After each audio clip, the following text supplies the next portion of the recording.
So we have this post here on X from Riley Gaines. Men don't belong in women's sports. Hashtag I stand with Angela Carini. Let's get this trending. And Elon Musk actually reposted it saying absolutely. Now, here's the story. Female boxer yells, "This is unjust," and falls to her knees in tears as she quits fight against biological male Olympic opponent Imani Khalif after just 46 seconds of following two powerful punches. Now, the article says there's two powerful punches, but I only saw one, okay? So we're going to check that out here in a second.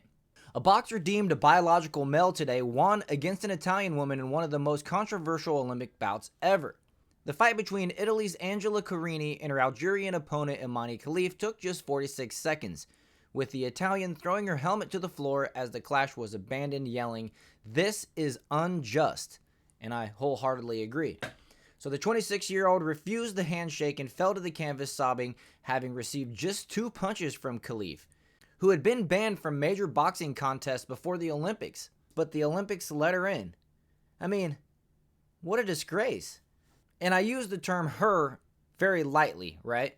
Khalif was thrown out of last year's World Championships after failing testosterone tests carried out to establish gender qualification. Okay, so this was a testosterone test not only to determine if the person was maybe on steroids or some type of performance enhancer, it was also to test the person's gender. And from what I understand, to actually determine a person's gender, you just got to look for XY chromosomes, right? After the match was stopped, the referee raised Khalif's hand in the air, but a visibly furious Carini yanked her own hand away from the fight official and walked off. Ignoring the Algerian, the Italian fighter then plunged to her knees and burst into tears as she said she has never felt such strong blows in a contest before. It's impossible to continue, and I'm nobody to say it's illegal. Right, she shouldn't be put in that position to where she either has to back out of an Olympic competition for her principles or for her safety. That decision was supposed to be made by the International Olympics Committee and those that determine who can and cannot participate in the event. But she continued, "I got into the ring to fight, but I didn't feel like it anymore after the first minute. I started to feel a strong pain in my nose. I didn't give up, but a punch hurt too much, and so I said enough. I'm leaving with my head held high." And she should.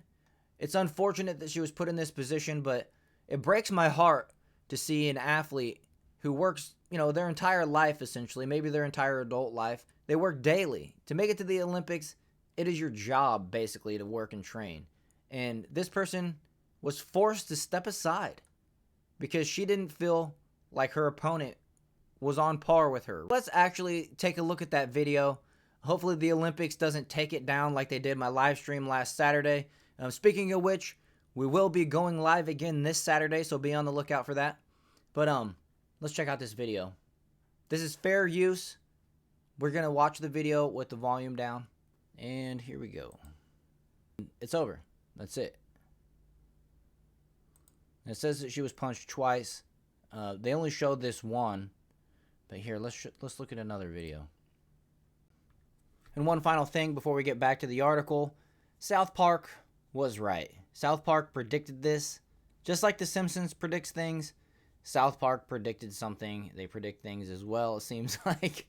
And, I mean, here it is. They basically have a Macho Man, Randy Savage type, just beating up on the women and taking all the trophies. And, of course, you have Strong Woman on the left is her name. And she's going to applaud because she's so woke that she can't actually stand up against the idea of a biological man participating in women's sports. And so, just a shame. I probably better get that off the screen. This is fair use. I cut all the audio. I'm just using this as an example. So, please don't copyright my video. Let's get back to the article. Oh yeah, and for those of you who've been begging me to take my sunglasses off, well, there you have it. I took them off for that little segment. Continuing with the article here, she said she did not walk away from the fight to protest against her opponent's inclusion, but that decision was for the Olympics to consider. She was taken away for medical assessment to examine the seriousness of her facial injuries, which included a bruised nose. One punch, she was already feeling the effects. She made the right decision that possibly could have saved her life, saved her from potential brain damage, broken nose, concussion, a list of injuries. Karini's coach in the mixed zone after the fight said, "I don't know if her nose is broken. I have to speak with the girl." But many in Italy tried to call her and tell her, "Don't go, please. It's a man. It's dangerous for you." So after the fight, the Algerian Boxing Federation gloated about Khalif's victory, posting on Facebook, "Congratulations to the Algerian boxer Iman Khalif, who responds strongly in the ring and qualifies for the quarterfinals," after defeating the Italian Angela Carini in less than 46 seconds effortlessly. I mean, have these people ever participated in a sporting event? And what kind of pride is that? I'm not a participation trophy type of guy, and this is a participation trophy type of scenario. The person felt the power of her opponent, felt it was unjust and unhealthy for her to continue, and so she backed out. But bosses at the IOC are now facing a furious backlash following the fight, with former Prime Minister Liz Truss blasting the clash. Good. Writing on Twitter, which is X, the former Tory MP said, quote, "When will this madness stop? Men cannot become women. Why is the British government not objecting to this?" British Olympic hero Sharon Davies, not Shannon. British Olympic hero Sharon Davies also weighed in on the controversy, raging, "This is shocking. The IOC are a bloody disgrace. In effect, legalizing beating up females. This must stop. What the hell is the matter with them?" While Harry Potter author JK Rowling branded the contest insanity. In a post yesterday, the gender-critical author wrote, "What will it take to end this insanity? A female boxer left with life-altering injuries? A female boxer killed?" That is real good questions, in my opinion. So Carini is an Italian police officer with the Fiamme Oro. I don't know how to say it. So Carini is an Italian police officer, and her mantra is, "Boxing is a sport that teaches you to have respect for your opponent. It can be a weapon in life, but only for defense. It must not become an abuse. Like any sport, it can instead become a vehicle for venting anger and pain." And look at that. You can just see the disappointment on her face. She's not, beaten up and actually defeated in the ring. She is defeated in her heart. And that, like I said before, is just a complete shame. It's really a bad look for the Olympic boxing. Look at her opponent here. Does that person look like they present as female? There's veins ripping out of their biceps. Despite the gender test problems, she was admitted to the Olympics amid a huge furor.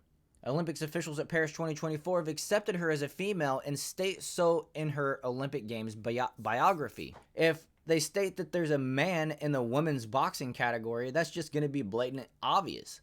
But another female boxer, Lin Yu-ting of Taiwan, was also disqualified from the 2023 Boxing World Championships for failing a gender ability test, eligibility test. So there's two. Anybody that realized this, any gamblers out there, probably are making a pretty penny betting on these two biological males winning gold and silver. It's pretty obvious to me who the two in the finals are going to be, unless, they pull a Leah Thomas in the NCAA championship and just kind of suddenly not perform and let somebody beat them, right? But former world featherweight champion Barry McGuigan, now president of the Professional Boxing Association, said it was a shocking and pathetic decision to allow a man to fight women. Umar Kremlov, president of the International Boxing Association, the IBA, has said after a series of DNA tests, the association uncovered athletes who were trying to fool their colleagues and pretend to be women. Kremlev claimed that the test proved that they had XY chromosomes and were thus excluded from the sport's events. So in conclusion, this is just another bad look for the Olympics. This 2024 Paris Olympics is a complete shit show. A lot of people are boycotting. There's been sponsors, huge sponsors that have pulled out. And for me personally, I'm a person that loves watching the Olympics. I'm an athlete ever since I'm a young child. And I always look forward to the Olympics. I always look forward to watching my country's men and women compete to bring home the gold for the United States. I just haven't been able to tune into it this year.